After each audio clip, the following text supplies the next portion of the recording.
හරිද? 2011 තාපය ගන්න ඉක්මන් කළ ගන්න පුතේ. 2011 තාපය ගන්න. 2011 A level තාපය රචන ගන්න. 2011 A level තාපය රචන ගන්න.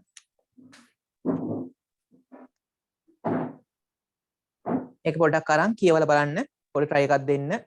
ගාන හදන්න උත්සාහයක් දරන්න එතනින්. හරිද? ගාන කියවන පටන් ගන්න පුතේ. කියවන විදියෙන් ගාන Tamanට ලේසිද අමාරුද කියලා තීරණය වෙනවා. පැහැදිලිනේ? හැමදාම කියනවා වගේ ගාන කියවන විදියෙන් ගාන ලේසි වෙනවද අමාරුද කියලා තීරණය වෙනවා. හරිද? ඉතින් ගානක් කියනකොට පුතේ ටිකක් උනන්දු වෙයි. ආසාවෙන් කියවන්න. එතකොට මේ ගාන ලේසි. ආරම ලේසි. උනන්දුවෙන් සහ ආසාවෙන් කියවොත් ගාන ලේසි. හරි. මෙහෙම කිව්වොත් නම් ගාන තේරෙන්නේ නැහැ. මෙහෙම කියවන ළමයි සමහර පරිමාව 1 ඝන මීටර වූ වසායති පාරිදෘශ්‍ය කුටීරයක් තුළ 30 සෙල්සියස් සහ 80 සාපේක්ෂ ආර. එහෙම කියවන්න එපා. එහෙම කිව්වයි කියලා පුතේ ගානක් තේරෙන්නේ නැහැ. තේරුම් ගන්න බෑ අපිට. ගානක් තේරුම් ගන්න නම් ඒ ගාන පුතේ ආසාවෙන් කියවන්න ඕනේ. ඒකට නිකන් ගාන බැහැලා කියවන්න ඕන. මේක මෙහෙම නේද? මේක මෙහෙම තමයි වෙලා තියෙන්නේ. මේක තමයි මේ කියන්නේ. ඒ කියන ගම් පුතේ පුංචි රූප සටහනක් ඇඳ ගන්න පුළුවන් නම් පොඩි රූප සටහනක් ඇඳ ගන්න පුළුවන් නම් දත්ත ටික ලකුණු කරලා සෑහෙන දුරට ගානේ ලකුණු 150න් 150න් බැරි වුණත් 150න් සාමාන්‍ය 130ක් 140ක් වගේ ප්‍රමාණයක් ගන්න පුළුවන්. try එකක් දෙන්න පුළුවන්. හරිද? ඒ නිසා ගානක් හදනකොට හොඳට මතක තියාගන්න තියෙන්නේ අදාළ රූප සටහනක් ඇඳලා ඒ රූප සටහන 100ක් හරි වෙන්න ඕනේ නැහැ. දැන් හිතන්න අපි කියනවා වාහනයක් ගැන කතා කරනවා. වාහනයක්ම දින්න ඕනේ නැහැ. එතන වාහනය තුපුතේ කොටුවක් ඇඳලා ඒක වාහනය කියලා අපි හිතනවා. අන්න ඒ වගේ රූප සටහනක් ඇඳලා දත්ත ටික ලකුණු කරගත්තා නම් ගාන කොට දා ගන්න පුළුවන්. ඒ නිසා බය වෙන්න එපා. විභාගේ ලඟ වෙනවා තමයි. බය වෙන්න එපා පුතේ. ගණන් පුළුවන් තරම් හදපන්. විභාගේ පාස් වෙනවාමයි. විභාගේ පාස් වෙනවාමයි. හරිද? මේක රහසක්. ප්‍රසිද්ධ රහසක්. මේ ප්‍රසිද්ධ රහසේ ප්‍රසිද්ධයි මේ රහස. හැබැයි කරන්නේ කවුරුවක්වත්. ඉතින් මම බලෙන් ප්‍රශ්න සාකච්ඡා කිරීමක් යනවා මේකේ. දෙසැම්බර් මාසෙත් ඔය සාකච්ඡා කිරීම ගියා. ජනවාරි මාසෙ දැන් මෙතනින් පස්සේ පුතේ යන වීඩියෝ ඔක්කොම යන්නේ ප්‍රශ්න සාකච්ඡා කිරීමක් විතරයි. මේ ප්‍රසිද්ධ රහස බලෙන් මම ඔයගලන්ට කරවනවා. බලන්න රිසල්ට් එනකොට මෙතනින් හැම එකම පාස් වෙලා තියෙනවා. හරිද? හොඳ රිසල්ට් උත් තියෙනවා. ඒ කියන්නේ විභාග ෆේල් වෙන හිටියා වුණොත් විභාග පාස් වෙලා තියෙවි මේ කරන දේ නිසා. හරි. අලුත් වැඩක් පටන් ගන්නවා. මම එකක් දාන්න ගෲප් එකට මොකද වෙන්නේ කියලා. හරි පුතේ. පරිමාව 1 ඝන මීටර වූ අසායති පාරිදෘශ්‍ය කුටීරයක් තුල. පුතේ රවුන්ඩ් කරගනින් පරිමාව 1 ඝන මීටර වූ කියන වචනේ. පාරිදෘශ්‍ය කුටීරයක් කියන්නේ පේනවා. ඇතුළේ පේනවා. හරිද? ඒක ඇතුළේ පේනවා. තුල 30 සෙල්සියස් සහ 80යි 180ක සාපේක්ෂාර්ථාවයකින් යුත් වාතය අඩංගු වී ඇත. හරි. මෙහෙම පුතේ කියන්නේ. පළවෙනි එකෙන් දෙන්න දාත්තේ මොකද්ද? කුටීරයක් තියෙනවලු. ඔන්න එදගත්ත කුටීරය. මෙයාගේ පරිමාව 1 ඝන මීටර කියලා කියනවා. මෙයාගේ පරිමාව 1 ඝන මීටරලු. මෙයාගේ සාපේක්ෂාර්ථාවය පුතේ සාපේක්ෂාර්ථාවය සාන සංකේත කැපිල්ල R කියලා ගමු. සාපේක්ෂාර්ථාවය V සමාන 1 ඝන මීටර. සාපේක්ෂාර්ථාවය 80යිලු. සාපේක්ෂාර්ථාවය 80ක් කියලා කියනවා. හරිද? වාතය අඩංගු වී ඇත. කුටීරය තුළ වාතය එහි උෂ්ණත්වය වෙනස් නොකර තෙතමනේ ඉවත් කරන උපකරණයක් ආර්ද්‍රතාවරකයක් කියලා කියනවා. මගින් පළමුව වියලනය ලබන්නේ වාතයේ නිරපේක්ෂාර්ථාවය එහි මුල්ලගෙන් 50ක් දක්වා අඩුවන ආකාරය. බලන්න පුතේ කියන කතාව. මෙතන සාපේක්ෂාර්ථාවය 80යිලු. පැහැදිලි නේද? සාපේක්ෂාර්ථය 80ක් කියලා කියනවා. ඊට පස්සේ කියනවා කුටීරය තුළ වාතය එහි උෂ්ණත්වය වෙනස් නොකර. පුතේ රවුම් කරගන්න උෂ්ණත්වය වෙනස් නොකර. මෙතන සාපේක්ෂාර්ථාවය කියන්නේ නිරපේක්ෂාර්ථාවය නෙමෙයි. හරිද? මෙන්න මෙතන තියෙන උෂ්ණත්වය අපි T කියලා ගමු. T. දැන් රූප සටහන මම මේ පැත්තට දින්නේ ඕගොල්ලෝ ඉස්සරහට යන්න. හරිද? T. ඊට පස්සේ කියනවා මෙයාගේ උෂ්ණත්වය වෙනස් නොකර රවුම් කරගෙන උෂ්ණත්වය වෙනස් නොකර කියන වචනේ. උෂ්ණත්වය වෙනස් නොකර තෙතමනේ ඉවත් කරන උපකරණයක් මගින් පළමුව වියලනය කරනු ලබන්නේ වාතයේ නිරපේක්ෂාර්ථාවය මුල්ලගින් 50ක් දක්වා අඩුවන ආකාරයටයි. පුතේ බලන්න වාතයේ නිරපේක්ෂාර්ථාවය මුල්ලගින් 50ක් දක්වා අඩුවන ආකාරය. වියලනවලු. වියලනය කියන්නේ මොකද්ද? වියලනමය කියලා කියන්නේ පුතේ රවුම් කරගන්න වියලනමය කියන වචනේ මෙතන ලියන්න ජල වාෂ්ප ඉවත් කරයි. ජල ඉවත් කරනවා. ඇතුළතින් ජල ඉවත් කරනවා. මේක තේරුම් ගන්න තියෙන ප්‍රශ්නේ තේරුම් ගැනීම කියලා තියෙන්නේ. ජලය ඉවත් කරනවා. විලය කියන්නේ ජලය ඉවත් කරනවා. එහෙනම් කලින් තීච්ඡාගෙන් 50කලු. දැන් මෙතන 100ක් කියලා කියන්නේ කලින් තූණේ තන පුතේ කිලෝග්‍රෑම් 2යි කියලා ජල වාෂ්ප. එන් පස්සේ ආ විල්ලනු ජල වාෂ්ප කිලෝග්‍රෑම් 1ක් වෙනකම්. එහෙනම් මෙතන තියෙන ජල වාෂ්ප ස්කන්ධය මම MW කියලා ගත්තොත් ජල වාෂ්ප ස්කන්ධය MW කියලා ගත්තොත් මෙයා මොකද කරන්නේ? මෙයා වියලනවලු පුතේ. මෙයා වියලි මම මේ පැතර දින රූප සටහන ඔගොල්ලෝ ඉස්සරහ දැන් යන්න හරිද? මෙයා වියලීම කරනවලු. මේ ඊතල දැන් මේ පැතර වියලීම කරනවලු. හැබැයි උෂ්ණත්වය වෙනස් කරන්නේ නැහැලු. උෂ්ණත්වය නියතයි. කලින් තීච්ඡ ආර්තාවෙන් 50ක් කරනවලු. නිරපේක්ෂ ආර්තාවෙන් 50ක්. නිරපේක්ෂ ආර්තාව කියන්නේ මොකද පුතේ? නිරපේක්ෂ ආර්තාව කියන්නේ මම කියන්නම් කලින් තූණේ ජල ස්කන්ධය MW උනා. කලින් තියුණු ජල වාෂ්ප ස්කන්ධය MW උනා. මෙතන ජල වාෂ්ප ස්කන්ධය පුතේ MW බෙදීම 2යි. හරිනේ? කලින් තූණේ MW උනා දැන් MW බෙදීම 2යි. ඊට පස්සේ මොකද්ද මේ නිරපේක්ෂ ආර්තාවය කියලා කියන්නේ? හරිද? මම කියලා දෙන්නම්. පුතේ නිරපේක්ෂ ආර්තාවය කියලා කියන්නේ මෙහෙම. හරිද? දැන් සාපේක්ෂ කතාවට යන්න එනවා. හිතන්න අපි දැන් ජීවත් වෙන පරිසරයේ දැන් මෙතන ඉන්නවනේ පුතේ විවිධ ප්‍රදේශ ළමයි. නුවරඑළිය ඉන්නවා, බදුල්ලේ ඉන්නවා, ත්‍රිකුණාමලේ ඉන්නවා. හරි පුත්තලම් දිස්ත්‍රික්කේ ඉන්නවා, කොළඹ ඉන්නවා, මාතර ගාල්ලේ ගොඩක් ළමයි. හරිද? එතකොට පුතේ ගොල්ලන් දැන් ඉන්න ප්‍රදේශ අනුව තමන් ඉන්න ප්‍රදේශ අනුව හිතා ගන්න මොකද්ද මේ කියන කතාව. හරි දැන් නුවරඑළිය ගත්තොත් ජල වාෂ්ප ප්‍රමාණය වැඩි නේද? තෙතමන ගතිය වැඩි වාතයේ. පුතේ මෙතන අපි ඉන්න පරිසරයේ අපි ඉන්න ජීවිතන පරිසරයේ ගන්නවා ඒකක පරිමාවක් ගන්නවා. ඝන මීටරයක් ගන්නවා. ඒකක පරිමාවක් අරගෙන අන්නේ ඒකක පරිමාවය ඇතුලේ තියෙන ජල වාෂ්ප ස්කන්ධය මැනගන්න පුළුවන් නම් පැහැදිලිද? ඔන්න මේ තියෙන පරිසරය අපි ඉන්න ජීවත් වෙන පරිසරයේ පරිමාව එකක් වෙච්ච කුටීරයක් ගන්නවා. අපි ඉන්න පරිසරයේ පරිමාව එකක් වෙන් කරගන්නවා. ඝන මීටරයක් වෙන් කරගන්නවා. වෙන් කරගත්ත පස්සේ ඇතුලේ තියෙන ජල වාෂ්ප ස්කන්ධයක් තියෙන පුතේ. අපි හිතමු ග්‍රෑම් 100යි කියලා තියෙන්නේ. ග්‍රෑම් 100 කියලා තියෙන්නේ. අන්නේ ඇතුලේ තියෙන ජල වාෂ්ප ස්කන්ධයට අපි කියනවා මේ පරිසරයේ නිරපේක්ෂ ආර්තාවය කියලා කියනවා. නිරපේක්ෂ ආර්තාවය කියලා කියනවා. ඊට පස්සේ පුතේ මොකද්ද මේ සාපේක්ෂ ආර්තාවය කියලා කියන්නේ? පුතේ සාපේක්ෂ ආර්තාවය කියනකොට සාපේක්ෂ බලන්න ඕනේ. හිතන්න දැන් මෙතන තියෙන ජල වාෂ්ප ස්කන්ධය 100යි. හරිද?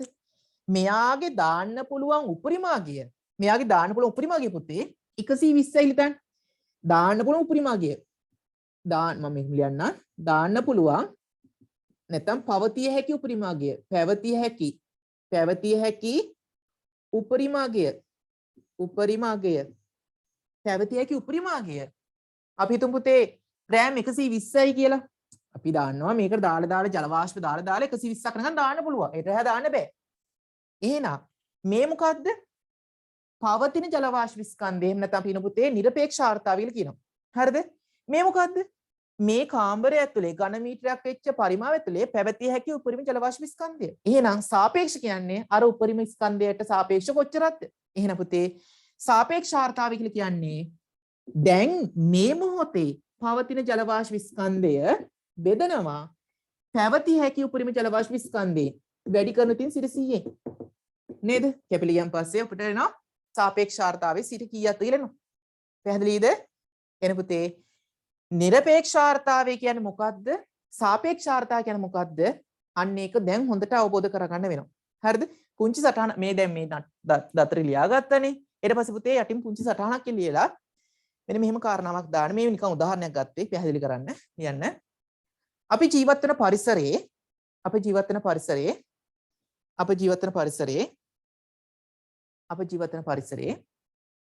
ඝන මීටර් එකක පරිමාවක්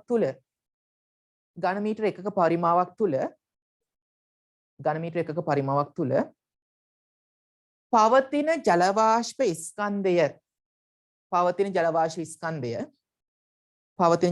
ස්කන්ධය නිරපේක්ෂ ආර්තාවය ලෙස හඳුන්වයි. පවතින ජල වාෂ්ප ස්කන්ධය නිරපේක්ෂ ආර්තාවය ලෙස හඳුන්වයි.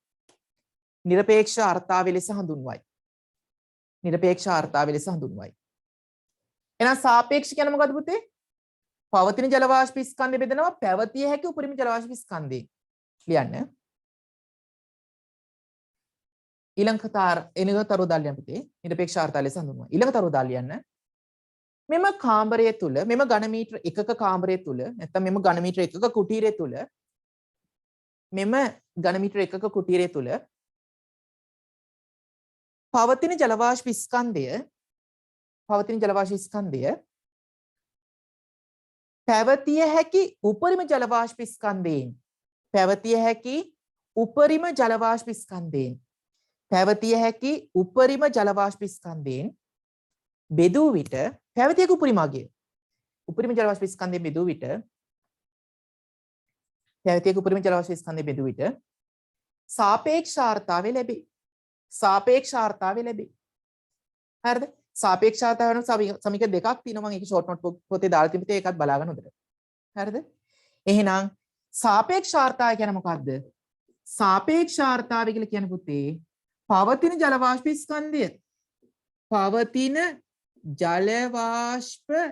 ස්කන්ධය බෙදනවා පැවතිය හැකි උපරිම ජල වාෂ්ප ස්කන්ධේ බෙදෙන පුතේ පැවතිය හැකි උපරිම ජල වාෂ්ප ස්කන්ධේ වැඩි කරන ඉතින් මේක percentage එකක් ගන්න බෑ සිසිම වැඩි කරනවා. හරිද? පවතින ජල වාෂ්ප ස්කන්ධය බෙදෙනවා පැවතිය හැකි උපරිම ජල වාෂ්ප ස්කන්ධයෙන් වැඩි කරන සිසිය. එහෙනම් මේක තමයි සාපේක්ෂාර්ථාව කියලා කෙටියෙන් අපි කියන්නේ. හරිද? එතකොට අර පීඩන සම්බන්ධ කරලා තුෂාරාංකයේදී සම්බන්ධ කරලා තව සමීක දෙකක් ගන්නවා. ඒක බලාගන්න ෂෝට් නෝට් පොතේ. හරිද? පවතින ජල වාෂ්ප ස්කන්ධය බෙදීම පැවතිය හැකි උපරිම ජල වාෂ්ප ස්කන්ධය වැඩි කිරීම සිරිසිය කියනවා සාපේක්ෂ ආර්ථාවය කියලා කියනවා. සාපේක්ෂයි. පවතින උපරිමාගයට කොච්චර සාපේක්ෂව තියෙනවද කියලා තමයි ওই සාපේක්ෂ ආර්ථාවෙන් කියන්නේ. හරිද පුතේ? හරිම සරලයි. ඒක ලියා ගන්න. ඊට පස්සේ අපි ආපහු යන් ගානට. මම මේක විස්තරකින් කර යනවා ගාන හදන්න. හරිද? ඊට පස්සේ එන පුතේ ගානට එහෙනම් මොකද කියන්නේ? බලන්න. එවන දැන් මම ඔන්න දැන් නිර්පේක්ෂාර්ථාව කියන කතාව දාන්නෝනේ. එහෙනම් මේ අවස්ථා නිර්පේක්ෂාර්ථාවෙන් 50% වෙනකම් අඩු කරනවලු. එහෙනම් මෙතන පවතින ජල වාෂ්ප ස්කන්ධය MW නම් මෙතන පවතින ජල වාෂ්ප ස්කන්ධ ප්‍රතියාගේ 50% නේ. MW බෙදීම 2යි. MW බෙදීම 2යි. ඔච්චරයි වෙනස. හරිද? හරි ලේසි මේක තේරුම් ගත්තොත් නම් එකපාරින් කොට දාගන්න පුළුවන් ගානක්. ඊට පස්සේ පුතේ කියනවා නේද? එන් පස්සේ වියලුණු ලබන්නේ වාතයේ නිර්පේක්ෂාර්ථාවයේ එහි මුල්ලගෙන් මෙතන මුල්ලගෙනේ 50% දක්වා අඩු වන ආකාරයට 30 සෙල්සියස් ජල වාෂ්පයෙන් සම්තෘප්ත වාතයේ නිර්පේක්ෂාර්ථාවය 30 ග්‍රෑම් ඝන මීටර වේ. හරිනේ පුතේ? ඝන මීටරයට ග්‍රෑම් 30ක් කියලා කියනවා. 30 සෙල්සියස් උෂ්ණත් අබන් පරිමාව 1යි ඝන මීටර වූ වසා ඇති පාරදෘශ්‍ය කුටීරයක් තුල 30 සෙල්සියස් සහ සාපේක්ෂාර්ථාවය 80ක් වේලු. මෙතන පුතේ උෂ්ණත්වය අපිට කියනවා 30 සෙල්සියස් කියලා කියන එකක් දාගන්න වෙන දත්තයක් විතර. හරිද? එන උෂ්ණත්වය වෙනස් වෙන්නේ නැහැලු 30 සෙල්සියස්. ඊට පස්සේ කියන දත්තේ බලන්න ආයි මම ගාන කියවනවා. මම කියවන ගාන කුටීරය තුල වාතය එහි උෂ්ණත්වය වෙනස් නොකර යටින් ඉරක් ගහගෙන උෂ්ණත්වය වෙනස් නොකර තෙතමනි ඉවත් කරන උපකරණයක් මගින් පළමුව වියන ලබන්නේ වාතයේ නිර්පේක්ෂාර්ථාවය මුල්ලගෙන් 50% දක්වා අඩු වන ආකාරය. එන පුතේ මුල්ලගේ MW නම් දැන් MW බෙදීම 2යි. දැන් දන්නවා නිර්පේක්ෂාර්ථාව කියන මොකක්ද කියන වචන තේරුම දන්නද? හරිද? 30 සෙල්සියස් දී ජල වාෂ්පයෙන් සම්තෘප්ත වාතයේ නිර්පේක්ෂාර්ථාවය 30 gm ඍණ 3 වේ. පුතේ යටිරක් ගහ ගන්න ජල වාෂ්පයෙන් සම්තෘප්ත වාතයේ නිර්පේක්ෂාර්ථාවය 30ක් කියන එක. ජල වාෂ්පයෙන් සම්තෘප්තයි. පුතේ සම්තෘප්තයි කියන්නේ මොකද්ද? කවුන්ට් කරන්න සම්තෘප්තයි කියන වචනේ. සම්තෘප්තයි කියන්නේ එතනින් එහා තව දාන්න බෑ. නේ එතනින් එහා දාන්න බෑ. එහෙනම් තව දත්තයක් දෙනවා. මේ අවස්ථාව නෙමෙයි පුතේ මේ අවස්ථාව නෙමෙයි. මෙන්න මේ අවස්ථාව ගත්තොත් 30 සෙල්සියස් උෂ්ණත්වයේදී සම්තෘප්ත අවස්ථාවක් තියෙනවලු. ඉතින් අපි දන්නවා සම්තෘප්ත අවස්ථාවේදී මොකද වෙන්නේ? යට කුඩා ජල ස්තරයක් ඉතුරු වෙන්න ඕනේ පුතේ. ඇයි? සම්තෘප්ත අවස්ථාව කියන්නේ ජලය වාෂ්ප බවට පත්වීමේ සීඝතාවයත් වාෂ්පය ජලය බවට පත්වීමේ සීඝතාවයත් සමාන අවස්ථාවයි. හරිද? අපි මේක ආසන්නව අසන්තෘප්ත අවස්ථාව කියලා ගණනය කිරීමේදී උපකල්පනය කරනවා. සම්තෘප්ත වෙන පළමු අවස්ථාව ආසන්නව අසන්තෘප්ත වෙන අන්තිම අවස්ථාව කියලා උපකල්පනය කරනවා. හරිද? මේක සම්තෘප්තයිලු. මෙන්න මේ සම්තෘප්ත අවස්ථාවේදී නේ සම්තෘප්ත අවස්ථාවේදී බලන්න පුතේ වාතයේ නිර්පේක්ෂාර්ථාවය 30 ග්‍රෑම් ඝන මීටරයලු. ඒ කියන්නේ මොකද්ද? සම්තෘප්ත අවස්ථාවේදී ඝන මීටරයක තියෙන ජල වාෂ්ප ස්කන්ධය 30 ග්‍රෑම් කියලා කියනවා.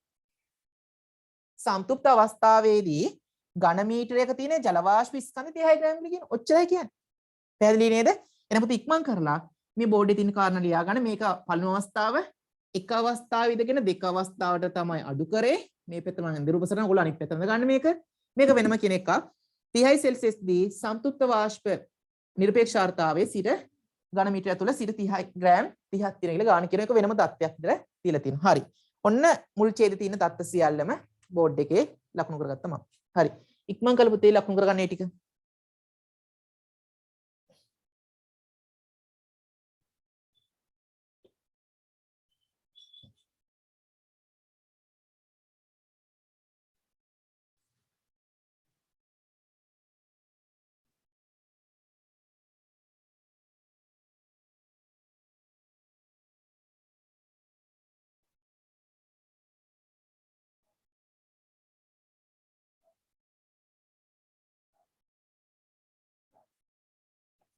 හරිද?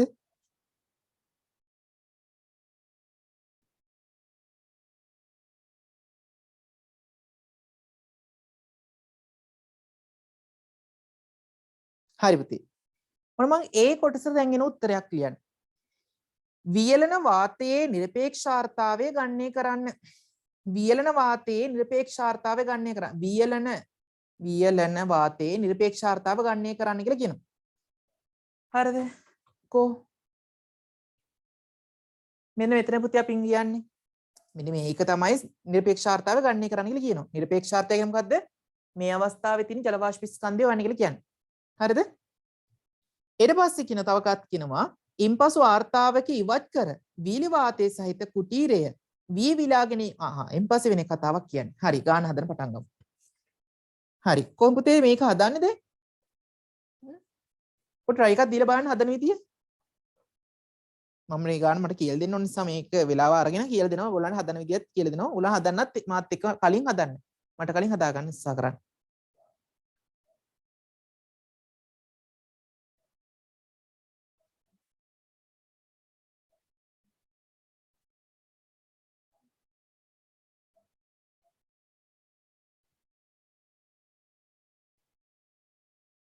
හරිද?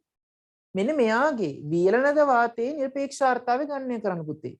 MW බෙදීම දෙක තමයි අපිට හොයාගන්න ඕනේ. MW බෙදීම දෙක හොයාගන්න කලින් ඔයාට වෙනව නේද MW හොයාගන්න?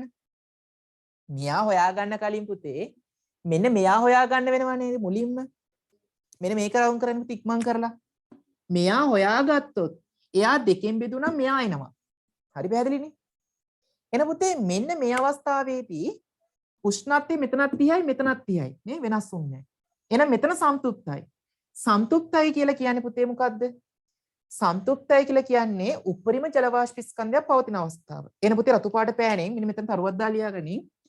සම්තුප්තයි කියලා කියනවනේ මෙතන ලියන්න. උපරිම ජල වාෂ්ප ස්කන්ධයක් පවතින අවස්ථාව.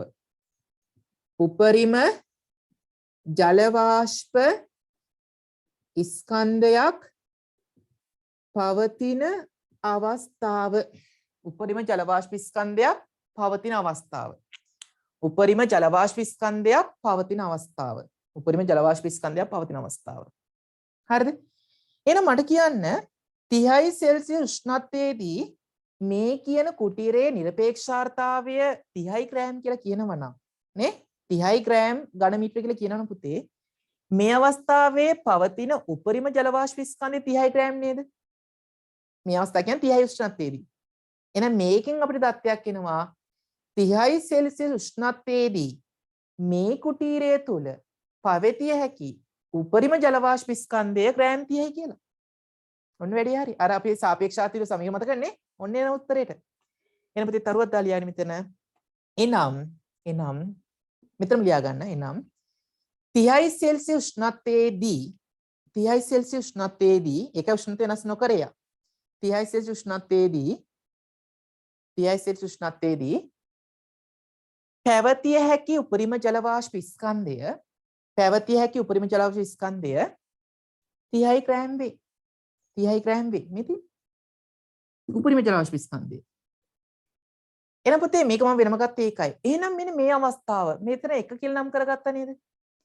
එක පද්ධතිය සලකලා සාපේක්ෂාර්ථාවය සමානයි. පවතින ජල වාෂ්ප ස්කන්ධය බෙදීම පැවතිය හැකි උපරිම ජල වාෂ්ප ස්කන්ධය වෙරි කිරීම සිට 100 දාලා මෙන්න මේ MW හොයාගන්න පුළුවන් නේද දැන්? මොකද පැවතියගේ උපරිමගේ අපි දන්නෝ දැන් 30 ග්‍රෑම් කියලා දන්නවා. එන්න ලියපොතේ උත්තරේ පටන් ගන්න. එක පද්ධතිය සලකමු. එක පද්ධතිය සලකමු. එක පද්ධතිය සලකමු. යන්න එක පද්ධතිය සලකමු. හරි පුතේ මම මේ A කොටස දන්නේ. යන සාපේක්ෂ ආර්ද්‍රතාවයේ සමානයි. සාපේක්ෂ ආර්ද්‍රතාවයේ සමානයි. සාපේක්ෂ ආර්ද්‍රතාවයේ සමානයි. මේකනේ ගන්නෙ. 30 දී පවතින ජල වාෂ්ප ස්කන්ධය. දැන් එකට දාන්නේ මේ. එකට දාන්නේ. මේකට එන්න එපා. 30 දී පවතින ජල වාෂ්ප ස්කන්ධය. 30 සෙල්සියස් දී පවතින ජල වාෂ්ප ස්කන්ධය බෙදීම පැවතිය හැකි උපරිම ජල වාෂ්ප ස්කන්ධය. පැවතිය හැකි උපරිම ජල වාෂ්ප ස්කන්ධය 30 දී වෙන්න ඕනේ. හරි 30 දී. 30 දී ඔන්න 30 දී පැවතිය හැකි උපරිම ජල වාෂ්ප ස්කන්ධය වැඩි කිරීම 100යි. වැඩි කිරීම 100යි. වැඩි කිරීම 100යි. එහෙනම් කොහොමද හදන්නේ? සාපේක්ෂාර්ථය මෙතන ගාණ කියනවා 80යි කියලා. අන්න හරි. 80යි. 30 දී පවතින ජල වාෂ්ප ස්කන්ධය තමයි පුතේ MW කියලා ගත්තේ. දාන්නේ නැහැ අපි. එයා තමයි අපි හොයාගන්න ඕන. 30 දී පැවතිය හැකි උපරිම ජල වාෂ්ප ස්කන්ධය මේ තියෙන පුතේ 30 ග්‍රෑම්. වැඩි කිරීම 100. එහෙනම් මෙතන බිඳුවට මෙතන බිඳුව කැපෙනවා. මෙතන බිඳුවට මෙතන බිඳුව කැපෙනවා. MW කියලා කියන්නේ කීයද? 3 වරක් 8 24යි ග්‍රෑම්. MW කියන්නේ පුතේ 3 වරක් 8 24යි ග්‍රෑම්. එහෙනම් මේ අවස්ථාවේ තියෙන ජල වාෂ්ප ස්කන්ධය 24යි ග්‍රෑම්. හරිද? ඒකද අපෙන් අහන්නේ? නැත. එහෙනම් මොකද්ද අපෙන් අහන්නේ? අපෙන් අහන්නේ පුතේ වියලි වාතයේ නිරපේක්ෂාර්ථතාවය. එහෙනම් වියලි වාතයේ නිරපේක්ෂාර්ථතාවය කලින් අගෙන් භාගයක් එන පුතේ මෙතන ග්‍රෑම් 12යි. එතන ග්‍රෑම් 12යි. උත්තරේ ග්‍රෑම් 12යි. නේද? ග්‍රෑම් 12යි. මෙතන හදාගන්න.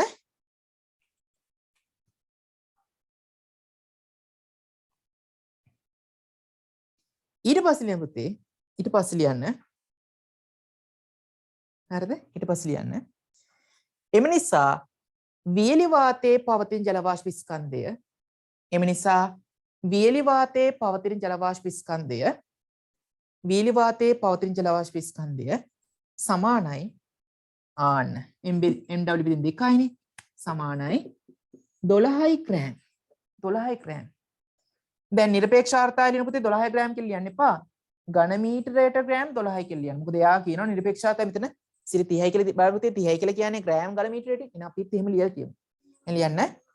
ඒ නිසා වියලි වාතයේ නිරපේක්ෂ ආර්ද්‍රතාවය මොකද නිරපේක්ෂාර්ථය කියන්නේ ඝන මීටරයක පවතින ජල වාෂ්ප ස්කන්ධය. හරිද?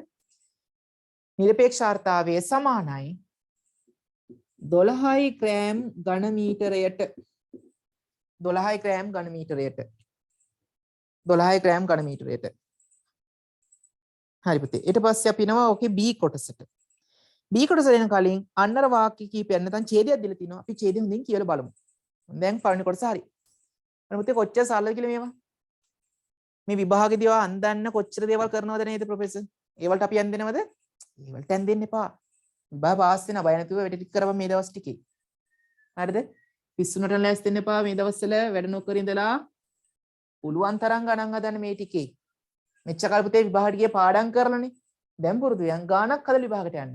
හරිද? වාරි විභාග වලට ගියේ ගානක් හදන්න නැතුව පාඩම් කරන්න ගියේ පොත කියවලනේ ගියේ. එහෙම නෙමෙයි. මේක වෙනස් වෙන්න ඕනේ. ගානක් හදලා විභාගට යන්න පුරුදු වෙන්න. ඒතකොට හරි. විභාග කලින් දවසේ අපි කරන ගණන් හදනවා. ගණන් හදලා දැන් විභාගට යන්නේ. පොත පාඩම් කරලා ගිහලා වැඩක් නැහැ විභාගෙට. එහෙම කරන්න එපා. පොත කියවලා යන්න ඕන කෙනෙක් පුළුවන්. ඒත් උත්තර ලියන්න බැහැනේ. හරි පුතේ. ඊට පස්සේ මම B කොටස ඊපස්සේ C D එක කොටස් කීපයක් තියෙනවා. හරි. අද මේ ගන්න සාකච්ඡා කරලා අවසන් කරමු. එන පුතේ B කොටස. ඊට කලින් වාක්‍ය කීපයක් තියෙනවා එකක් මම කියන්න. බලන්න. ඉන්පසු ආර්ද්‍රතාවරකය ඉවත් කර වියලි වාතයේ සහිත කුටීරය වියලා ගැනීම පිළිබඳව මෙන්න මෙයා පුතේ. එහෙනම් මෙතන තියෙන ජල වාෂ්ප ස්කන්ධය කීයද? 12 ග්‍රෑම්. 12 ග්‍රෑම්. මෙතන තියෙන ජල වාෂ්ප ස්කන්ධය 12 ග්‍රෑම්. නේද? මෙයාගේ ඇතුලේ තියෙන ජල වාෂ්ප ස්කන්ධය 12 ග්‍රෑම්. ඝන මීටරයක් තියෙන පරිමාව ඝන මීටරයයි. සහිත වී වියලා ගැනීම පිළිබඳව අධ්‍යයනය කිරීමට භාවිතා කරනු ලැබේ. මේ සඳහා කාලය t සමන බිඳුවේදී තෙතමනය සහිත වී ඔන්න දැන් ගාන වෙනස් කරන දන්නේ ග්‍රෑම් 750ක ප්‍රමාණයක් කුටීරය තුලට ඇතුළු කරනු ලැබේ. ආරම්භයේදී වී සාම්පලයේ තෙතමනය ආර්ධ අන්තර්ගතය එහි ආරම්භක ස්කන්ධය 20කි. එන පුතේ ආරම්භ ස්කන්ධය 20ක් ලු තෙතමනය. එන 750 ග්‍රෑම් තියෙනවා මුළු ස්කන්ධය. එයාගෙන් 20ක් ලු ජලය ස්කන්ධය. ඉතිරි සිරසු තමයි ඔය වී වල ස්කන්ධය වෙන්නේ. වී සාම්පලයේ කුටීරය තුල ඇති ඉලෙක්ට්‍රෝනික තරාදියක මත තබා ඇති අතර එහි ස්කන්ධය පිටත සිට කියවා ගත හැක. අන්න පිටිදයන් කියව ගන්න පුළුවන් වී වල ස්කන්ධය. හරි පුතේ. අපි ওই කතාව ඇඳලා බලන උපසටහනකට. එහෙනම් මම මේක මකන්නම්. ඔන්න දැන් මේ අවස්ථාව තමයි අපි සලකන්නේ. හරිද? මේ ටික මම මකනවා. අවශ්‍ය වුණොත් ඔයගොල්ලෝ ඉන්නවනේ ලියාගෙන උත්තර ටික කරමට ගන්න පුළුවන් එතන. ඔන්න පුතේ මෙන්න මේ කාමරය තමයි දැන් ගන්නෙ. අන්න අපි වියලා ගත්ත කාමරය. මෙයාගේ ඇතුළේ තියෙන ජල වාෂ්ප ස්කන්ධය 12 ග්‍රෑම්. උෂ්ණත්වය 30 සෙල්සියස්. මේකේ ඇතුළේ පරිමාව මෙයාගේ ඇතුළේ පරිමාව 1 ඝන මීටර. පුතේ විභාග පාස් වෙනවා හරියද? බය නැතුව ලියපන් මේ ටික. 1 ඝන මීටර. 1 ඝන මීටර. එහෙනම් පුතේ රූපසටහන ඉක්මන් කරලා. රූපසටහන තමයි කොට දාන්නේ ඔබ විභාගෙදී. මේක නැවත නැවත ඔප්පු කිරීමක් කරන්නේ. මේක රූපසටහන දී නැතුව ගන්න හදන කියොත් පුතේ අනිවාර්යෙන් කෙලවෙනවා. කරන්න බෑ. තත්ත ටික කීව කරන්න ගියොත් පුතේ පැය ගණන් යාවි. හරිද? මෙන්න බලන්න කියන කතාවෙන් පස්සේ මෙන්න මෙයා ගත්තලු. හරි. උෂ්ණත්වය 30යි කියලා කියනවා. ඊට පස්සේ කියනවා මේ සඳහා t සමන බිඳුවේදී තෙතමනය සහිත v 750 ග්‍රෑම්. එන පුතේ තෙතමනය සහිත v වල ස්කන්ධය 750 ග්‍රෑම්. නේද? මම එක ලියාගන්න தත්ත්වයක් ඉදිරියට. තෙතමනය සහිත v වල ස්කන්ධය වල ස්කන්ධය කීයද 750යි ග්‍රෑම් කියලා කියනවා. තෙතමනය සහිත v වල ස්කන්ධය 750යි ග්‍රෑම් කියලා කියනවා. ඒව ලියාගනින්න. ලියාගත්ත කියලා කවුරුත් බයින්නේ නැහැනේ. හරිද? ප්‍රමාණයක් කුටීරය තුලට ඇතුළු කරන ලැබේ. ඔන්න පුතේ ඒ කියන 750 ග්‍රෑම් ස්කන්ධය සහිත v ටික මෙයාගේ ඇතුළේ දානුලු. නේද? තෙතමනයත් එක්ක v වල ස්කන්ධය තමයි 750 ග්‍රෑම් කියලා කියන්නේ. දැම්මලු. මෙයා තමයි මේ තියෙන්නේ. හරිද? ඊට පස්සේ කියන පුතේ ඇතුළු කරන ලැබේ. ආරම්භයේදී වී සාම්පලයේ තෙතමන අන්තර්ගතය ඔන්න දැන් ඔන්න අපිට උත්තරයක් දෙනවා. ආරම්භයේදී මේ තියෙන ආරම්භයේදී සාම්පලයේ තෙතමන අන්තර්ගතය පුතේ රවුම් කරගන්නේ තෙතමන අන්තර්ගතය කියන වචනේ. ඒ ආරම්භක ස්කන්ධයේ 20කි. ආරම්භක ස්කන්ධය 750යිනේ. එයාගෙන් 20ක් කියලා කියනවා. ආරම්භක ස්කන්ධයෙන් 720ක් කියන පුතේ. එහෙනම් තෙතමන ස්කන්ධය අපිට ලියා ගන්න පුළුවන් නේද? තෙතමන ස්කන්ධය අපිට දන්නේ මොකක්ද අහන්නේ කියලා අපි ලියාගමු උනට කමන්නේ. ආරම්භක ස්කන්ධය 750යි 750න් 20යි 750න් 20යි. සුළු කළා දාමු පුතේ. බිඳුවක් කැපෙනවා කීයද? 75 දෙකක් 150 ග්‍රෑම්. එහෙනම් පුතේ මේ මිශ්‍රණේ ජලයේ ස්කන්ධය 150 ග්‍රෑම්. ජලයේ ස්කන්ධය 150 ග්‍රෑම් නම් වියල ස්කන්ධය කීයද? 600 ග්‍රෑම්. නේ 600 ග්‍රෑම්. අපි දැන් ගාන කියලා බලමුකෝ. V සාම්පලයේ කුටීරය තුල ඇති ඉලෙක්ට්‍රෝනික තරාදියක තැටිය මත තබා ඇති අතර එහි ස්කන්ධය පිටත සිට කියවා ගත හැක. හරි. ඔන්න උලක් නැහැ. B කොටස. කුටීරය තුල තැබීමට පෙර V සාම්පලයේ ඇති තෙතමන ස්කන්ධය කුමක්ද? මේ තියෙන්නේ පුතේ 150 ග්‍රෑම්. ඉක්මන් කරලා හදාගන්න ඉක්මන් කරන්න. ඕව ගණන්ද? ඕව ගණන්ද? ගණන් නෙමෙයි. මේ මොනවද මේ? බය වෙන්න එපා විභාගෙට. ප්‍රශ්න වලට බය වෙන්න එපා. හරිද? ප්‍රශ්න වලට බය වෙන්නේ මොකටද? අල්ලන් කන ප්‍රශ්නයක්. අපි ඕනේ ප්‍රශ්න අල්ලන් කන්න. ප්‍රශ්න අපි කන කලින් අපි ප්‍රශ්න කන්න ඕනේ ඉක්මන් කරලා. නිසා බය වෙන්න එපා විභාගෙට. විභාග පාස් වෙනවම අනිවාර්යෙන්. හරිද පුතේ? මෙතන බය කියන එක තියාගන්නත් එපා. ඊට පස්සේ පුතේ වියලෙමින් පවතින විට ඔන්න දැන් මම B කොටස C කොටස යනවා. දැන් මම ලියා ගන්න. එතන මේ ස්කන්ධය 150 ග්‍රෑම්. එහෙනම් ඒතර වීලි වී වල ස්කන්ධය 600යි ග්‍රෑම්. ඒක තුලින් තියන්නේ. V වියලෙමින් පවතින විට. පුතේ රවුම් කරගන්නේ V වියලෙමින් පවතින විට. v වියලනවා කියන්නේ මොකද්ද? v වියලනවා කියන පුතේ දැන් මේක ඇතුලේ තියෙන ජල වාෂ්ප ස්කන්ධය 12 ග්‍රෑම් නේද? ඒ v වල තියෙනවා ජලය 150 ග්‍රෑම් ස්කන්ධයක්. මේ තියෙන ජලය මෙන්න මේ තියෙන කුටීරය තුලට ගමන් කරනවා. මේ උන් වෙනවා දැන් H2O v වල තියෙන ජලය කුටීරය තුලට ගමන් කරනවා. හරිද? වීලෙන් පවතින විට. එහෙනම් දැන් මට කියපන් පුතේ මේ තියෙන ජලය මේ v කුටියේ v තියෙන සාම්පලයේ තියෙන ජලය කුටීරයට ගමන් කරනකොට හිස් අවකාශ ගමන් කරනකොට මේ කියන v සාම්පලයේ ස්කන්ධය මොකද වෙන්නේ? එන්න අඩු වෙනවා. තරාදි පාට මෙතන තරාදියක් තියෙනවා කියලා ගානේ කියනවනේ. මේ තියෙන තරාදිය පුතේ පාඨාංග මොකද වෙන්නේ? එන්න අඩු වෙනවා. තරාදි පාරෙන් එන්න අඩු වෙන්නේ. ඇයි? මෙයාගේ තියෙන ජලය ටික ටික උඩට යනවනේ. උඩට යන්න v සාම්පල ස්කන්ධයෙන් එන්න අඩු වෙනවා. අවසානයේ නියත වෙන්න ඕන පුතේ. මොකද v අවසාන වුණාන් පස්සේ v වල ස්කන්ධය 600 ග්‍රෑම්. ඒතොර නියත වෙන්න ඕන පස්සෙම. හරිද? දැන් බලමු ආයි ගාන කියවලා. v වියලෙමින් පවතින විට ඉලෙක්ට්‍රෝනික තරාදියේ පෙන්වූ පරිදි එහි ස්කන්ධයේ කැපිල් m කාලය t සමග වෙනස් වන ආකාර රූපය පෙන්වා ඇත. හරිද? ඔන්න මම ගන්න දැන් කියවන්නේ පරිකොට සමපුතේ. එකේ එක වක්‍රයේ හැඩයට හේතුවක් දෙන්න. දැන් මම කිය උත්තරේ නේද වෙන්නේ? උෂ්ණත්වය වෙනකොට දෙන කාලය ගත වෙනකොට මේ v සාම්පලේ තියෙන ජලය වාෂ්ප කලාපයට හිස් අවකාශ ගමන් කරනවා. හිස් අවකාශ ගමන් කරමුද වෙන්නේ v වල මුළු ස්කන්ධය එන්න අඩු වෙලා යනවා. ඉතින් පුතේ ඔක ලියාගන්න පුළුවන් නේ. ලියාගෙන ඉක්මන් කරලා උත්තර.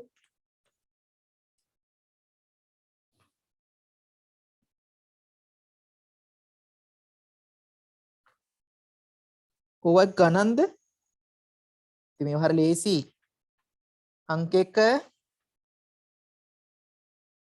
1 තමන්ට පුළුවන් කියලා හිතන්න ඕන. අංක 2 අහන්නත් එපා ඒකත් තමන්ට පුළුවන්. අංක 3 අහන්නත් එපා ඒකත් තමන්ට පුළුවන්. කියලා හිතන්න ඕන. හරිද? ඔන්න දැන් ප්‍රශ්නයක් දැන් මෙතනින් පස්සේ මොකද කියලා බලමු. ඔන්න දැන් අපිට පේනවා ප්‍රස්තාරයේ එන්න පාඨාංකය අඩු වෙලා යනවා. හරි පුතේ? හැබැයි දැන් මොකද වෙන්නේ? දැන් අපි දන්න පුතේ හොඳට අහගනින් දැන් මේ කියන කතාව. මේ කියන පරිමාවේ ඒ කියන්නේ 30 සෙල්සියස් වල පැවතිය හැකි උපරිම ජල වාෂ්ප ස්කන්ධය කියලා පුතේ මට උත්තරයක් දෙන්න ඉක්මන් කරලා හැමෝම ගාන ඉන්න ඕන අවධානය පිට යන්න එපා 30 සෙල්සියස් උෂ්ණත්වයේදී මේ කාමරයේ පැවතිය හැකි උපරිම ජල වාෂ්ප ස්කන්ධය කීයද කලින්ම මුල හරි තින් தත්ත්වයක් ඕනේ මට දැන් ඉක්මන් කරන්න මෙසේජ් එක දාන්න ඉක්මනට 30 සෙල්සියස් උෂ්ණත්වයේදී පැවතිය හැකි උපරිම ජල වාෂ්ප ස්කන්ධය ඔය ඉන්නේ උත්තරය 30 ග්‍රෑම්. ඔව් ඒක දන්නවා. හරිද? මේකේ පුතේ තියෙන්න පුළුවන් උපරිම ජල වාෂ්ප ස්කන්ධ 30 ග්‍රෑම්. මොනවද රාගනින් දැන්? උත්තරේ ඔයාම ලියන්න මම ලියන්නේ. හැබැයි මේ අවස්ථාවේදී තීන ජල වාෂ්ප ස්කන්ධ කියේ පුතේ?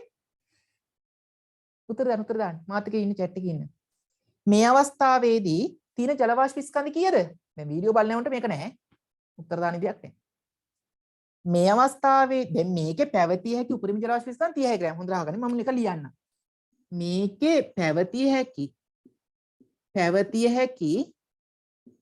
උපරිම වාෂ්ප ස්කන්ධය පුතේ 30 ග්‍රෑම්. කලින් මේක ගාන කිව්වා. එහෙනම් මේ වෙලාවේ මේ v ටික දාන්න මොහොතකට කලින් තියෙන ස්කන්ධ කීයද? ඔය ඉන්නේ උත්තර ටික ලස්සනට 12 ග්‍රෑම්. හරි පුතේ ඔන්න දැන් තේරුම් ගනින්. එහෙනම් ඔන්න දැන් බලන්න මෙයාට දාන්න පුළුවන් උපරිම ජල වාෂ්ප ස්කන්ධ 30 ග්‍රෑම්. හරිද? හොඳට අහගනින් පුළුවන්. මෙතන තියෙන ජල වාෂ්ප ස්කන්ධය 12 ග්‍රෑම්. දැන් කීයක් අඩුද? 30 ග්‍රෑම් දාන්න පුළුවන් තින් 12යි. කීයක් අඩුද? 30න් 12 කියන් පස්සේ කීයද? 18 ග්‍රෑම් 18 ග්‍රෑම් වෙනකම් මේකට පටවන්න පුළුවන්. නේද? 18 ග්‍රෑම් නම් පටවන්න පුළුවන් පුතේ. එහෙනම් මෙතන ජල වාෂ්ප කීයක් තියෙද? මෙයාගේ ජල වාෂ්ප ස්කන්ධ කීයද? 150 ග්‍රෑම්. 150න් 18ක් වෙනකම් මෙතනට යන්න පුළුවන්. 150න් 18ක් වෙනකම් මෙතනට යන්න පුළුවන්. ඒතර වැඩ යන්න පුළුවන්ද? ඒතර යන්න පුළුවන්ද පුතේ? 150න් 18ක් ගියන් පස්සේ මෙතන පීරනවා. 150න් 18ක් ගියන් පස්සේ මෙතන පීරනවා. පීරනවා පස්සේ තවත් යන්න පුළුවන්ද? හිස් අවකාශය නැහැ දැන්. එහෙනම් තව යන්න පුළුවන්ද? උත්තර ඕනේ මට. තව යන්න පුළුවන්ද? මේක අද පුළුවන් එන මේ ගාන බය නැතිපා. බෑ. ඔව් බෑ තමයි. එහෙනම් ටිකක් වෙලා ගියාට පස්සේ පුතේ බලන්න ඔන්න තරදි පාඨාංග එන්න එන්න අඩු වෙනවා. ඇයි? මෙතන තියෙන ජල වාෂ්පය මෙතනට යන්න පටන් ගන්නවා. හැබැයි යන්න පුළුවන් ප්‍රමාණය අපි දන්න 18 ග්‍රෑම් වෙනකන් විතරයි. ඇයි 18ක් ගියන් පස්සේ මේ 18 මේ 12 30යි. ඔන්න උපරිම ස්කන්ධ 30යි. එහෙනම් පුතේ මේ 150න් ග්‍රෑම් 18ක් වෙනකන් ජලය යන්න පුළුවන්. දැන් 150න් 18ක් ගියන් පස්සේ අවසාන කීයද? 150න් 18ක් ගියන් පස්සේ කීයද? 132යි. එහෙනම් මේ පද්ධතියේ ජල වාෂ්ප ස්කන්ධ 132යි වී වල ස්කන්ධය 600යි. හරිද? 132 600යි මුළු ස්කන්ධය එතකොට එනවා එකතු කරලා ගන්න 600යි 132 කියන්නේ 732ක් වෙනකන් අඩු වෙලා අවසානයේ නියත වෙනවා. පැහැදිලිද? පැහැදිලිද කිව්ව කතාව? මේකේ රහස මොකද්ද ගාන තේරුම් ගන්න? මොකද්ද මේකේ රහස?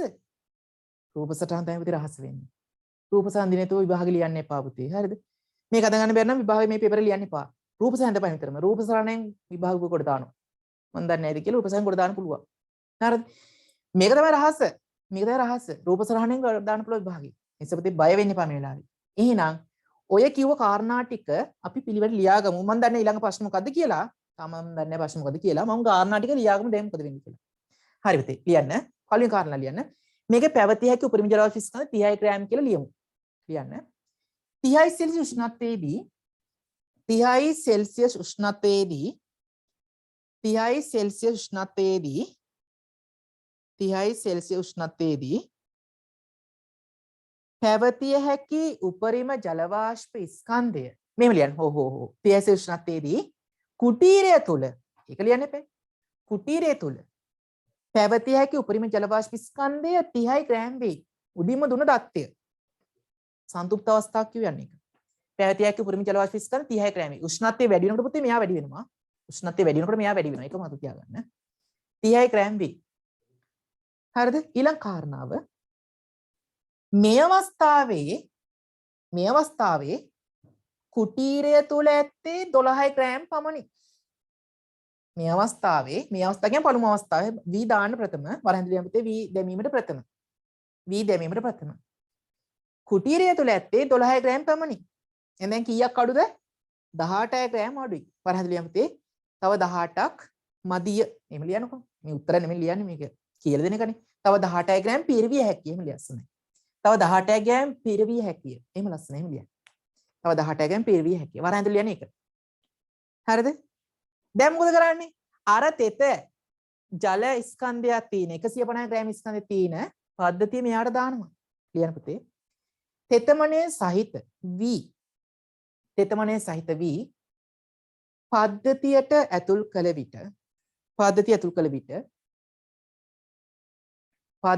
කළ විට පද්ධතියේ ඇති පද්ධතිය කියන්නේ මම මේ V වල එක හරිද?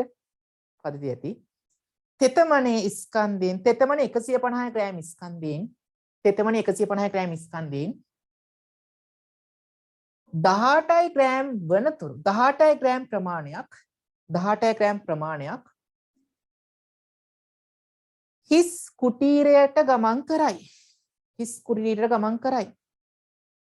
හිස්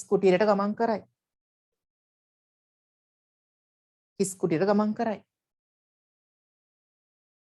ඉන් අනතුරුව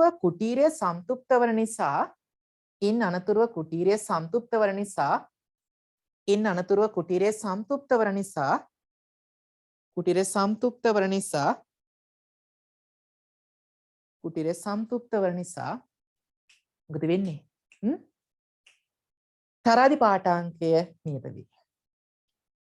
තරාදි පාඨාංකය නියත වේ. පුතේ හරි ලේසි මේවා.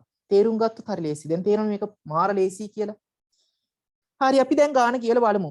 හරි මන් දන්නේ නැහැ ගාන කියලා බලමු. හරි බලන්න. ටික වෙලාවකට පසු ස්කන්ධය ME සමුදායයක් ලබා ගන්නේ ඇයිද යන්නට හේතුවක් දෙන්න. හරිනේ උත්තේ උත්තරෙන් අපි කියාගෙන ගියේ. විස්තර කරලම කිව්වා. හරිනේ දැන් පැහැදිලි නේද පුතේ? මට කියන්නේ මේක මෙතනට නිකන් තේරුණාද පුතේ? දැන් ලකුණු 150න් ලකුණු 70 වඩා අරන් තියෙන්නේ. මෙතනකන් තේරුණාද? ඔව්. හරි. නියමයි. වැඩේල. හරි.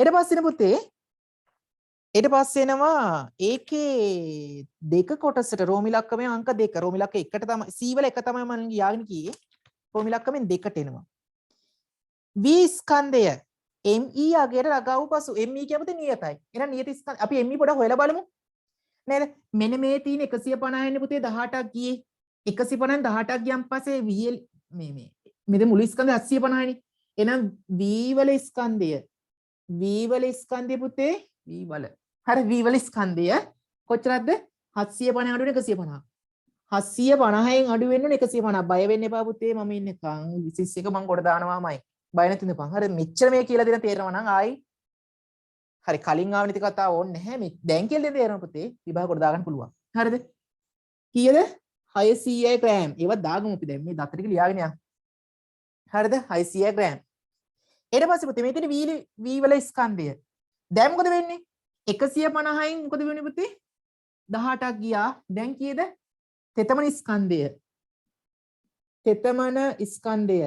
කීයද 150න් 18ක් වෙනකන් යන්න පුළුවන් 18ක් අඩු කරන් පස්සේ 132යි ග්‍රෑම් දැන් ඔන්න තෙතමන ස්කන්ධය 132 ග්‍රෑම් හරිනේ ඇයි 18ක් වෙනකන් යන්න පුළුවන් නේ අතන්ට ඊට වඩා එහාට යන්න බෑ ඇයි මෙතනින් පස්සේ සම්තුත් වෙනවා ඊට වඩා දාන්න පුළුවන් 18ට වඩා පුතේ දාන්න පුළුවන් එහෙමනම් මෙයාගේ උෂ්ණත්වය කාම උෂ්ණත්වය 30 නෙමෙයි 30 වඩා වැඩි කරන්න ඕනේ අන්න 30 වඩා වැඩි කරොත් තව මේකට වාෂ්පය ඇතුළු කරන්න පුළුවන්කම ලැබෙනවා පැහැදිලිද හරිද උෂ්ණත්වය වැඩි වෙනකොට අපි දන්නවා සම්තුත් වාෂ්පීකරණයත් වැඩි වෙනවා කියලා ඊට පස්සේ V ස්කන්ධයේ ME අගයකට ළඟා වූ පසු ඔන්න මුළු ස්කන්ධය දැන් කීයද 600 132 732යි 732ක් වුණාට පස්සේ වාතයේ සාපේක්ෂාර්ථය කුමක්ද දැන් මෙයා 100ක් පිරලානේ පුතේ මෙයා 100ක් පිරුණාට පස්සේ තවත් දාන්න පුළුවන්ද බැහැ එහෙනම් සාපේක්ෂාර්ථය කියන්නේ මොකද්ද පුතේ සාපේක්ෂාර්ථය කියන්නේ මොකද්ද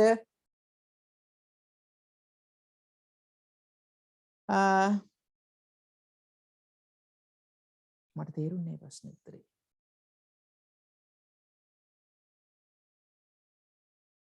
පරිමා වැඩි කරොත් පුළුවන් පරිමා වැඩි කරන්නේ නැහැ නේ මෙතන පරිමා වැඩි කරන්නේ කුටීරය නිකන් උෂ්ණත්වය වැඩි කරලා පුළුවන් හරිද පරිමා වැඩි කරලා පුළුවන් උෂ්ණත්වය වැඩි කරලා පුළුවන් දැන් මොකද වෙන්නේ පුතේ දැන් මෙන්න පිරලා තියෙන්නේ දැන් මේකේ පවතිය හැකි උපරිම ජල වාෂ්ප ස්කන්ධය 30යි ග්‍රෑම් මේකෙන් 18ක් ගියන් පස්සේ දැන් තියෙන ස්කන්ධය පුතේ 12 නෙමෙයි 12ට එකතු වෙන 18ක් දැන් කීයද එහෙනම් දැන් තියෙන ස්කන්ධය 30යි ග්‍රෑම් එහෙනම් සාපේක්ෂාර්ථාවය දැන් දානවා 100යි කියලා සාපේක්ෂ ලියමු පුතේ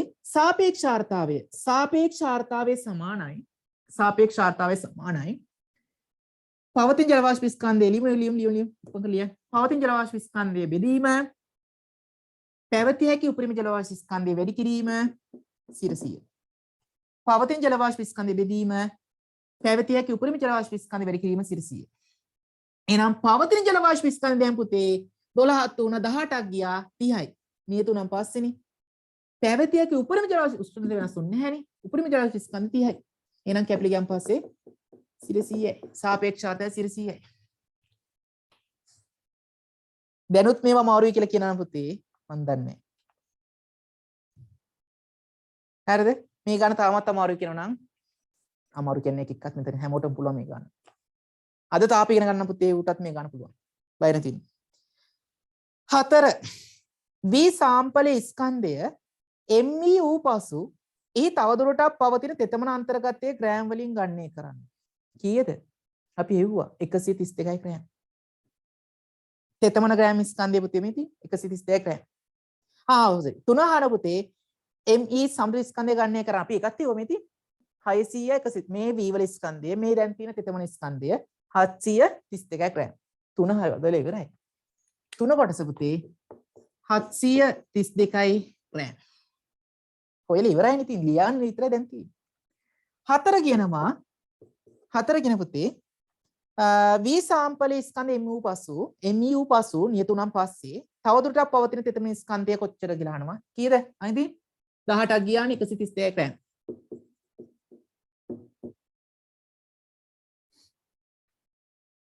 දැන් මට කියන්නේ මේව ලේසි දමාවරුද මේව ලේසි දමාවරුද මේව මාර ලේසි හරි පුතේ ඔව් ලේසි මේව මාර ලේසි මිනිස්ස බය වෙන්න එපා හරිද බය නැති ඉඳපන් මම අනිවාර්යෙන් කොට දානවා හරිද එකපාරට ඔක්කොම කරන්න බෑ. එහෙම කරොත් එපා මේ බලන් වෙලා ආපුත් එකපාරට සියල්ල කරොත් එපා වෙනවනේ. මම ටික දෙසැම්බර් මාසේ නම් තමයි මේක පටන් ගත්තේ ඇත්තටම. දෙසැම්බර් මාසේ මම ටික ගණන් හදලා නේ වැඩිපුරත් එක්ක ගණන් හදලා දැන් මේකට ඉතා අතිසාර්ථක ගානටම ප්‍රමාණයට වෙලා තියෙනවා. ඒ සපතේ බය වෙන්න එපා. අපි MCQ හදනවා ස්ට්‍රක්චර් ටික හදාගෙන නම් එහෙම පිටින්නේ. දැන් අපිට තුලා තියෙන්නේ ධාරාජිත ස්ට්‍රක්චර් ටික කරා නේද? ඊන් පස්සේ ආලෝක සහ දෝලන තරංග තමයි කරන්න තියෙන්නේ. ඒ ටික කරන්න තියෙනවා. ඊන් පස්සේ රචනා ප්‍රශ්න කරන්න තියෙන තව ටිකක් ධාරාජිතය. ඉතින් තව චුට්ටයි කරන්න තියෙන්නේ. බය නැතිව වෙන නිසා. හරිද? එකපාරට කරන්න බෑ.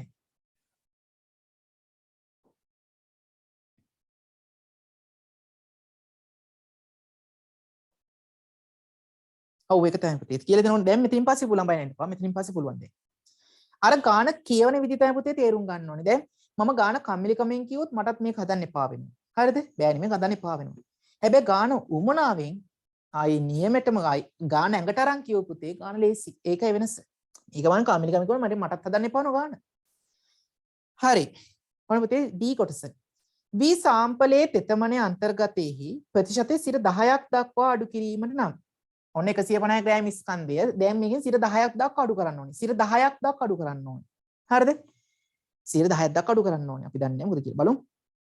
මෙම ප්‍රශ්නයේ ආරම්භයේදීම සඳහන් කළ ආකාරයට සකස් කරගත් වීලි වාතයේ සහිත භාවිතා කළ යුතු වූ කුටීරයේ තිබිය යුතු අවම පරිමාව කුමක්ද? ඔන්න පරිමාව වෙනස් කරලා තියෙනවා. පටන් ගමු එහෙනම්. හරිද? මේක මකන්න. මේකත් නමුත් ඉද්දා පොඩ්ඩක් මේ පොඩ්ඩක් තියාගමුනේ. යස්ස තියාගමු පොඩ්ඩක්. හරි පුතේ පටන් ගමු ගන්න දැන්.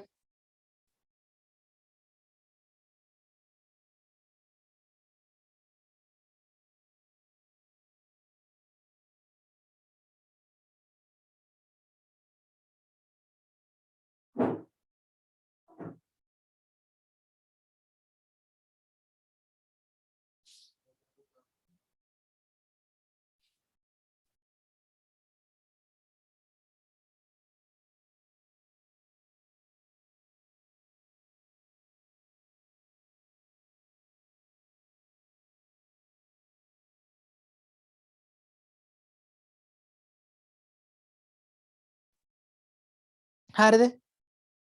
බලමු පුතේ කතාව.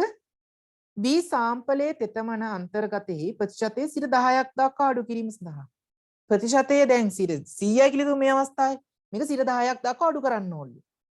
අඩු කිරීම සඳහා දාන්න ඕනේ පරිමාණ. හරි ලේසි ගන්න පුතේ මෙතනින් පස්සේ තියෙන්නේ තව ලකුණු අපිට තියෙන්නේ. තව ලකුණු 50ක් විතර තමයි ගන්න තියෙන්නේ. අපි එකක් කරන් බලමු. පුතේ ස්කන්ධය තෙතමන ස්කන්ධය කීයද? 150 ග්‍රෑම්. 10ක් කියන කොච්චර පුතේ? 150යි 10ක්. හරිද? ලියන්න. තෙතමන ස්කන්ධය සමානයි. තෙතමන ස්කන්ධය සමානයි. පොඩි. ගාන I කියවන්න පුතේ. I කියවම් බලන්න. V සාම්පලයේ තෙතමන අන්තර්ගතයේ ප්‍රතිශතය 10ක් දක්වා අඩු කිරීමට නම් හරි. තෙතමන ස්කන්ධය සමානයි.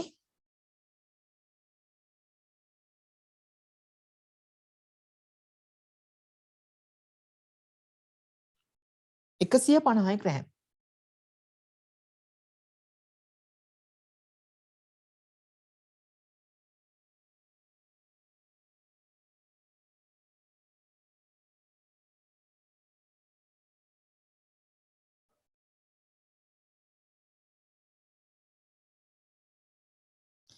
එහෙනම් පුතේ අපි ඉවත් කරන්න ඕනේ තෙතමන ස්කන්ධය කීයද?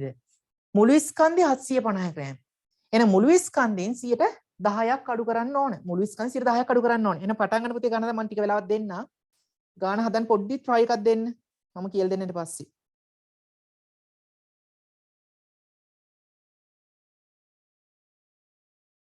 පුංචි try එකක් දෙන්න ගන්න දැන්. ඔව් 75 750න් 10ක් කියන පුතේ 75නේ.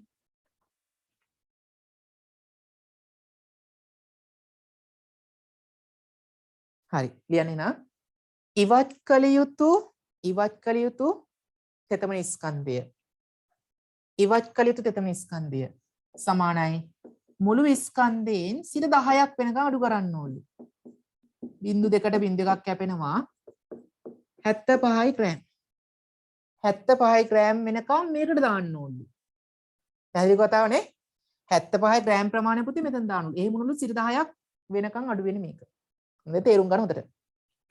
එහෙනම් මේ මොකද්ද? කලින් ඔන්න පුතේ හොඳට අහගන්න. පරිමාව 1 ඝන මීටර වෙනකොට හොඳ ඉරුම් ගන්න පුතේ මෙතනින් පස්සේ පරිමාව 1 ඝන මීටර වෙනකොට දාන්න පුළුවන් ජල වාෂ්ප ස්කන්ධය කීයද පුතේ? මේ V වලින් දාන්න පුළුවන් ජල වාෂ්ප ස්කන්ධය කීයද? කියන්න. පරිමාව 1 ඝන මීටර වෙනකොට දාන්න පුළුවන් ජල වාෂ්ප ස්කන්ධය කීයද? 18යි. හරිද? එන මෙහෙම ගමු. 18යි ග්‍රෑම් දාන්න 10 මෙන්න මෙහෙම අපි හිතන්නේ 18 ග්‍රෑම් දාන්න තියෙන්න ඕන පරිමාව 1යි. මේක වාක්‍ය ලියන්න එපා මෙහෙම හදාලා ගමු. 18 ග්‍රෑම් දාන නම් පුතේ ඝන මීටර එකක් හිස්ස තියෙන්න ඕනේ. හරිනේ? 18 ග්‍රෑම් දාන ඝන මීටර එකක් හිස්ස තියෙන්න ඕනේ. එහෙනම් 1 ග්‍රෑම් දාන කොච්චරද පුතේ? 18 ග්‍රෑම් දාන්න ඝන මීටර එකක් හිස්ස තියෙන්න ඕන නම් 1 ග්‍රෑම් දාන්න 1 බෙදීම 18යි ඝන මීටර ප්‍රමාණය 3ම ඇති. දැන් අපි වුන් දන්න කොහොමද දන්නේ කියලා. එහෙනම් ග්‍රෑම් 75ක් දාන්න මොකද වෙන්නේ? 75 ග්‍රෑම් ප්‍රමාණයක් දාන්න මොකද වෙන්නේ පුතේ? මේ තියෙන්නේ එකක් දාන්න. 1 ග්‍රෑම් දාන්න. මේක වැඩි කරන්න ඕනේ 75යි. ඔන්න පරිමාව. දැන් තියෙන පරිමාවක් තමයි පුතේ තියෙන්නේ. කීයද උත්තරේ? සුළු කරලා එහෙම ටික කියන්න උත්තරේ ඉක්මනට. 75 ග්‍රෑම් දාන්න තියෙනවා මේ හිස් අවකාශ පරිමාව. මේ පරිමාව. 4.16යි ඝන මීටර. හරියට හරි පුතේ. 4.16 ඝන මීටර. හදාගන්න. 4.16 ඝන මීටර.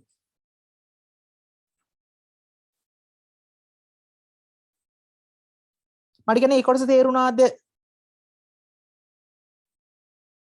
එතන නම් තේරෙනවා පුතේ මේ අන්තිම කොටස ගොඩක් වැදගත්. ඒක ගොඩක් වැදගත් නෑ. මෙච්චර දුරට ඒක හරි ලේසි. තේරෙනවද ඒක? ඔව්. yes. නෑ 109 නෙමෙයි 150 නෙමෙයි පුතේ මුළු ස්කන්ධයෙන් ඒ කියන්නේ ආරම්භයේ ස්කන්ධයෙන් 10ක් වෙනකම් අඩු කරන්න ඕනේ තෙතමනේ. එතනින් ගන්න වෙන්නේ. හරිද? හරි. ඊ කොටසෙන පුතේ අපේ අවසාන කොටස දැන් ලකුණු 130ක් විතර අරගෙන ඉවරයි. 30ක් විතර අරගෙන ඉවරයි. දැන් අපි ඊටු ටිකක් අපි තව ලකුණු 20යි ගන්න තියෙන්නේ මෙතෙන් නම් හදාගත්තා ලකුණු 130ක් විතර අරන් ඉවරයි 150යි. අපි ඊටු ටිකක් ගොඩ දා ගන්න පුංචි try එකක් දෙමු. හරි උත්තරේ දැන් දන්නවනේ ඒක අහන එකක් නැතුව ඊළඟ කොටසනේ බලමු. උත්තරේන පුතේ එතන පරිමාව 4.16යි ඝන මීටර. ඊ කොටස වඩා වැඩි උෂ්ණත්වය රත් කරන ලද වායුගෝලයේ වාතය අනුපුතේ උෂ්ණත්වය වැඩි කරා. රවුම් කරගන්න උෂ්ණත්වය වැඩි කරන කියන කතාව. වායුගෝලයේ වාතයද ආර්ද්‍රතාහාරකයක් භාවිතා නොකොට අන්න ආර්ද්‍රතාහාරකයක් ඒ කියන්නේ පුතේ අර තීච්ච ජලවාෂ්ප ස්කන්ධය අයින් කරන්නේ නැතුව මේ ආර්ද්‍රතාහාරකෙන් කරේ ජලවාෂ්ප ස්කන්ධය අයින් කර එකනේ. එහෙම කරන්නේ නැතුව පුතේ අභ්‍යන්තර උෂ්ණත්වය වැඩි කරනවලු. වීලීම සඳහා භාවිතා කළ හැක. ආරම්භයේදී 30යි සෙල්සියස් සහ සාපේක්ෂාර්ථය 80ක් තිබූ වාතය දැන් 70ක් දක්වා රත් කරන ලද වසන ලද වසන ලද 1 ඝන මීටර කුටීරයක් පුරවා මෙම අධ්‍යයනය කළහොත් අනුපුතින් මේ කතාව දැන් මේක අපිට ඕනේ නැහැ. හරිද? මේක අවශ්‍ය නැහැ දැන්. ආරම්භයේ තීච්ඡ කුටීරය ආය දිනනු. මෙන්න පුතේ ආරම්භ කුටීරය. ආරම්භයේ තිබුණු කුටීරය පරිමාව පුතේ 1 ඝන මීටරනේ. උෂ්ණත්වය කීයද?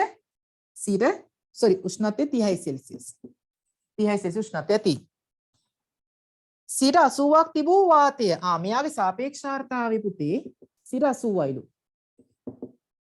එහෙනම් අපි දන්නවා මෙතන පැවතිය හැකි උපරිම ජල වාෂ්ප ස්කන්ධ දන්න පුතේ. නේද? පැවතිය හැකි උපරිම ජල වාෂ්ප ස්කන්ධයක් දන්නවා. මොකද ගාණ කිව්වා 30 දී සන්තුෂ්ත අවස්ථාව කිව්ව පුතේ. පැවතිය හැකි උපරිම ස්කන්ධය මම කැපිටල් M කියලා ගන්නවා 30යි ග්‍රෑම්. පවතින උපරිම ජල වාෂ්ප ස්කන්ධය 30යි ග්‍රෑම්. කලින්ම කිව්ව දත්තය. කැපිටල් M කියලා ගත්තා. M කියන්නේ පැවතිය හැකි උපරිමග්ගය. පැවතිය හැකි උපරිම සන්තුෂ්ත අවස්ථාවේ උපරිමග්ගය 30යි ග්‍රෑම්. එක කලින් කිව්ව දත්තය. දක්වා රත් කරන් පස්සේ කියනවා වාතය මෙන්න මේ වාතය මොකද වෙන්නේ? 70ක් දක්වා රත් කර. 70ක් දක්වා රත් කර පුතේ. 70 නෙමෙයි 70 සෙල්සියස් දක්වා රත් කර. මේ කින වාතයේ පුතේ උෂ්ණත්වය පරිමා වෙනස් කරන්නේත් නැහැලු. උෂ්ණත්වය 70යි සෙල්සියස් දක්වා රත් කරනවලු. 70යි සෙල්සියස් දක්වා රත් කරනවලු. රත් කර වසන ලද ඝන මීටර එකක කුටීරයක් තුළට හරි ඝන මීටර එකක තුළට පුරවා මෙම අධ්‍යයනය කළහොත් මෙම අධ්‍යයනය කියන්නේ පුතේ අර මෙන්න මේකට දානවලු අර වියලි තෙත සහිත වී ස්කන්ධය නේද? තෙත සහිත වී ස්කන්ධය මේකට දානවලු. අපි දන්නවා මේකේ වී වල ස්කන්ධය වී වල ස්කන්ධය 600 ග්‍රෑම් මෙයාගේ තෙත මණය 150යි ග්‍රෑම්. අපි දන්න මේ කතාව කලින් කිව්වා. මේකට දානවලු. හරිද? එහෙනම් මේ අවස්ථාවේ පුතේ මට කියන්න වාතයේ තිබුණු ජල වාෂ්ප ස්කන්ධ කීයද? මේ අවස්ථාව කලින් අවස්ථාවේ වාතයේ තිබුණු ජල වාෂ්ප ස්කන්ධ කීයද පුතේ? නෑ වාතයේ තිබුණු ජල වාෂ්ප ස්කන්ධ කීයද? කලින් අවස්ථාවේ මුල්ම අවස්ථාව ආරම්භක අවස්ථාවේ. ඒ කියන්නේ සාපේක්ෂතාවයේ 80ක් වන අවස්ථාවේ. ආය හදන්න දෙයක් නෑ කලින් හදුවනේ. කීයද? 24යි ග්‍රෑම්. ඔව් 24යි ග්‍රෑම්. මෙතන තුන ස්කන්ධය පුතේ 24යි ග්‍රෑම්. ඒකනේ අපි දෙකට බෙදලා අර භාගයක් අයින් කරානේ. භාගයක් අයින් කළා පුතේ 12යි ග්‍රෑම් කියලා ගත්තේ. එහෙම කරන්නේ නැහැලු. 24ම තියෙනවා. හරිද? මොකද තේරුම් ගන්න ගාන හරිම ලේසි මේක. වී සාම්පලය ඇතුළත් කිරීමට පෙර කුටීරය තුල රත් කරන ලද වාතයේ ආරම්භක සාපේක්ෂාර්ථාවය ගණනය කරන්න. ආරම්භක සාපේක්ෂාර්ථාවය ගණනය කරන්න. සාපේක්ෂාර්ථාවය කියන පුතේ මොකද්ද? නිරපේක්ෂතාවය. ඒ කියන්නේ පවතින ජල වාෂ්ප ස්කන්ධය බෙදෙනවා පැවතිය හැකි උපරිම ජල වාෂ්ප ස්කන්ධය. දැන් මෙතන පවතින මෙයා දාන කලින් හරිද? මෙයා දාන කලින් දැන් කියන්නේ. මෙතන අපි දන්නවා තීන් ජල වාෂ්ප ස්කන්ධය 24යි ග්‍රෑම්. හරිද? 24යි ග්‍රෑම්. දැන් අපි හොයාගන්න ඕනේ පුතේ උෂ්ණත්වය 70ක් දක්වා වැඩි කරාට පස්සේ නේ උෂ්ණත්වය 70ක් දක්වා වැඩි කරාට පස්සේ පැවතිය හැකි උපරිම ජල වාෂ්ප ස්කන්ධය හොයාගන්න ඕනේ. මෙතන නම් කැපිල් M 30යි ග්‍රෑම් නේ. මෙන්න මෙතන ආගේ පුතේ මම M ඩෑෂ් කියලා ගන්නම්. එහෙම නැත්නම් M 70 කියලා ගන්නම්. M 70 හොයාගන්න try එකක් දෙන්න ඕනේ. හරි. විනාඩියක් දෙන්න පුතේ. උත්සාහයක් දරන්න.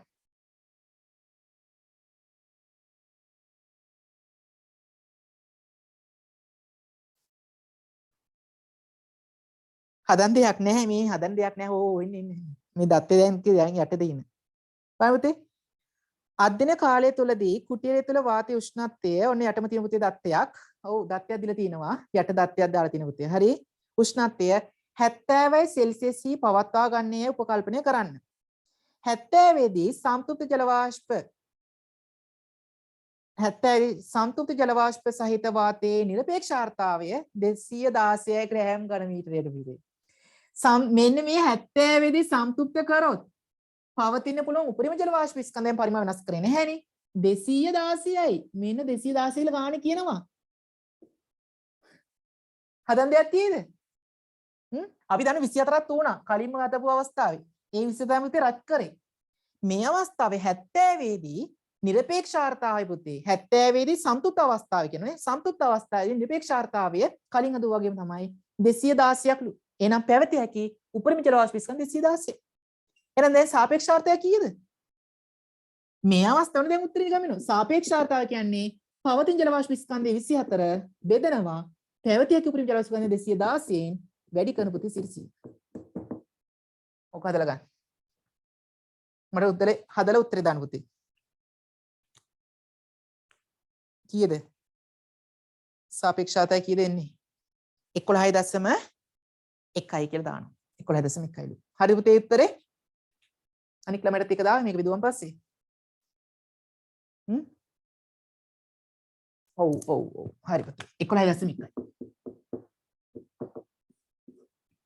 මට කිය මේව ලේසියම හරිද දැන් අපි 140ක් විතර අරන් ඉවරයි තව 10 ගන්න තියෙනවා ඉතින් බය වෙන්න එපා හරිද මං උඹලා ටික කොට දානවාමයි මේ දෙසැම්බර් මාසේ සහ ජනවාරි මාසේ කර වැඩත් එක්ක බලනකොට මේ ටික පුතේ නැවතත් කවුරු හරි බලනවා නම් මුලි දාගෙන හරි කමක් නැහැ ෆිසික්ස් එක කොට යනවාමයි හරිද අපි අර ෆිසික්ස් පේපර් කාස් එකේ වැඩ කරලා බලන්න ඕන ඒකත් බලන්න ඕන ඒ ටිකත් එක තමයි මේ කියන්නේ ওই ටික කොට දාගත්තොත් ඒකක් ගන්න පුළුවන් නිකම් බය නැතිද බා හරිද ඊට පස්සේ පුතේ ඒකේ අහනවා තව කොටසත් එක්ක අපේක්ෂිත ME හගය ගණනය කරන්න හරි ලේසියි පුතේ එන් පස්සේ නේද දැන් මෙයාගේ දාන්න පුළුවන් උපරිම අගය කීයද 216ක් කරනකම් දාන්න පුළුවන් 216ක් වෙනකන් දාන්න පුළුවන්. මෙන්න v ටික තියෙනවා. හරිද? දැන්ට කීයක් තියෙද? 24ක් තියෙනවා පුතේ. දැන්ට 24ක් තියෙනවා 216ක් වෙනකන් දාන්න පුළුවන්. දැන්ට 24ක් තියෙනවා 216ක් වෙනකන් දාන්න පුළුවන්. එහෙනම් 224ක් තියෙනවා 216ක් වෙනකන් දාන්න පුළුවන්. දාන්න පුළුවන් ස්කන්ධ කීයද? 216න් අඩු කරන්නේ 24ක්. කීයද? 216න් 24ක් අඩු කරලා ඉතුරු උත්තරේ කියන්නේ පුතේ 182ක් වෙනකන් දාන්න පුළුවන්. ඔව් 216න් 24ක් අඩු වෙනවා. 182ක් වෙනකන් දාන්න පුළුවන්. හරිද? තෙතමන ස්කන්ධ කීයද පුතේ? මොන් තේරුම් ගන්න. දැන්ට තියෙනවා 24 ග්‍රෑම් තියෙනවා. හැබැයි මේක 216ක් වෙනකන් දාන්න පුළුවන්. එහෙනම් අපි දන්නවා දැන්ට 24ක් තියෙනවනේ දාන්න පුළුවන් ස්කන්ධය 182යි ග්‍රෑම්. දැන්ට 182ක් පුරවන්න පුළුවන්. හිස්ස තියෙන 182ක වේකන්සියක් තියෙනවා. හැබැයි අපි ගාව තියෙන්නේ කීයද? අපි ගාව තියෙන්නේ කීයද? 150යි. ඒ 150ම මේකට දැම්මත් සම්තුප්ත වෙනවද? 150 මේකට දැම්මත් සම්තුප්ත වෙනවද? 182ක් වෙනකන් දාන්න පුළුවන් නේ. 150ක් දැම්ම කියලා සම්තුප්ත වෙනවද? නෑ. එහෙනම් 150ම මේක පුරවනවා. එහෙනම් දැන් මේ තියෙන තෙතමනේ ඔක්කොම ටික උඩට ගිහිල්ලා ඉවරයි. එහෙනම් දැන් ඉතිරි කීයද? ඉතිරි කීයද? ඉතිරි කීයද? ඉතිරි කීයද දැන්? 600යි. ඇයි? 216ක් වෙනකම් පුරවන්න පුළුවන්. දැන්ට තියෙන 24ක්. 216න් 24ක් ගියන් පස්සේ අඩු කළ බලන්න පුතේ 100 කීයද? 216න් 24ක් ගියන් පස්සේ අගේ කියන මට. මෙතන 6න් 4ක් 2යි 11න් 2ක් 9යි 192යි නේ 192යි 192ක් නම් දාන්න පුළුවන්. හැබැයි අපි ගාව තියෙන්නේ 150යි. 192ක් දාන්න පුළුවන්. අපි ගාව තියෙන්නේ 150යි. 150ම දෙනවා. 150 දුන්නා පස්සේ තව දාන්න දෙයක් තියෙද? තව දාන්න දෙයක් නැහැ. එහෙනම් ඉතිරි වෙන්නේ v ටික විතරයි. වීලි වාති විතරයි. එහෙනම් පුතේ දැන් ස්කන්ධය අර ඊයාගේ නියතගේ 600 ක්‍රෑම්. 600 ක්‍රෑම්. ඉතින් පස්සේ දන් දෙයක් නැහැ. ඒක ලියාගන්න තනියම පුතේ. මම කියන්නේ අර කලින් හදපු ගාන වගේමනේ.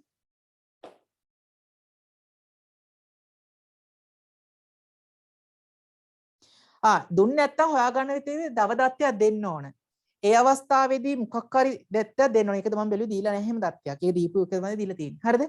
ඒක දෙන්න පුතේ නැත්තම් ඒ අවස්ථාවේදී තුෂාරාංකේදී කතාවක් සම්බන්ධ කරන්න ඕනේ. තුෂාරාංකේදී කියලා එකක් දෙන්න ඕනේ. මොකක් හරි එකක් දෙන්න ඕනේ. එහෙම නැතුව හොයන්න බෑ ඒක. හරි. හදාගන්න පුතේ. හරි ඒක ලියාගන්න වචන වලින් මම කියන්නේ නැහැ. 24ක් තියෙනවා 216ක නම් දාන්න පුළුවන්. ඒතර ඉතිරිය තියෙනවා 192ක් 192ක් නම් දාන්න පුළුවන්. හැබැයි අපි ගාව තියෙන 150යි 150ම දෙනවා අපි. හරි තවත් ඉතිරිය තන තාමත් සම්තුත් වෙලා නැහැ. එහෙනම් v තමයි තියෙන්නේ දැන්. v ටික ආපහු එතන දාන්න බැහැනේ. ඒ නිසා අර තරදි පාඨාංකය 150 sorry 600 දී නියත වෙනවා. තේරුණාද පුතේ? දැන් මට කියමු පුතේ මේක ලේසි සමහරද?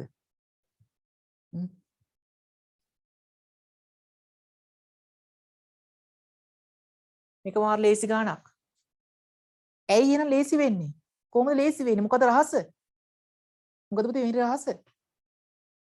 මෙතන රහසක් තියෙනවා. හොඳට අල්ලගන්න රහස. අංක රහස් දෙකක් තියෙනවා පුතේ. මේ රහස් දෙක දැනගත්තොත් ඕන තරම් ගණන් හදන්න පුළුවන් කොට විභාගෙදී. බය නැතිද? අංක එක තමයි පුතේ. විභාගෙදී මම මේව පබ්ලික් දාන්නේ නැහැ. මේ ඔයගොල්ලන්ට විතරයි කියන්නේ. පන්ති ළමයින්ට විතරයි. විභාගෙදී පුතේ රචන ගණන් හදනකොට ඒක MCQ ගණක් වුණත් කමක් නැහැ.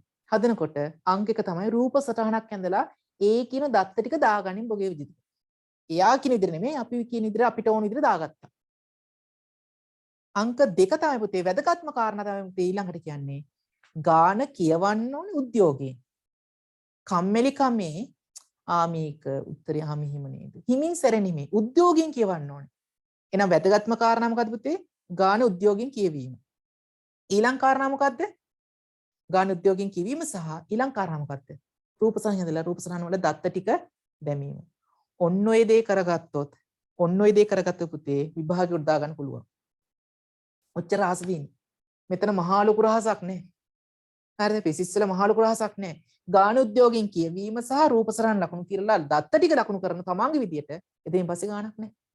මේ ගාන හිමින් කියවොත් නම් ආයි තේරෙන්නේ නැහැ සුපිරියටම තේරෙන්නේ නැහැ ගාන හරිද හිමින් කියලා දුන්නත් මේ ගාන තේරෙන්නේ නැහැ නිසා උද්‍යෝගයෙන් උනන්දුවෙන් ගානක් කියවලා ගානක් හදන්න ඕනේ චිත්‍රපටි හදාගන්න පුළුවන් දැන් විභාග දැන් මේක පැයක් ගියා හදන්න විභාගෙ මෙච්චර නැහැ මම මේක ඔයාලන්ට කියලා දෙදී මේ හදන්න ගත්තේ ඒ නිසා විභාගෙ ඔච්චර නැහැ පුතේ විභාගෙ ඉතා ඉක්මනින් මේ ගාන දාගන්න පුළුවන් හරිද ලියාගන්න අවශ්‍ය කාරණා ටික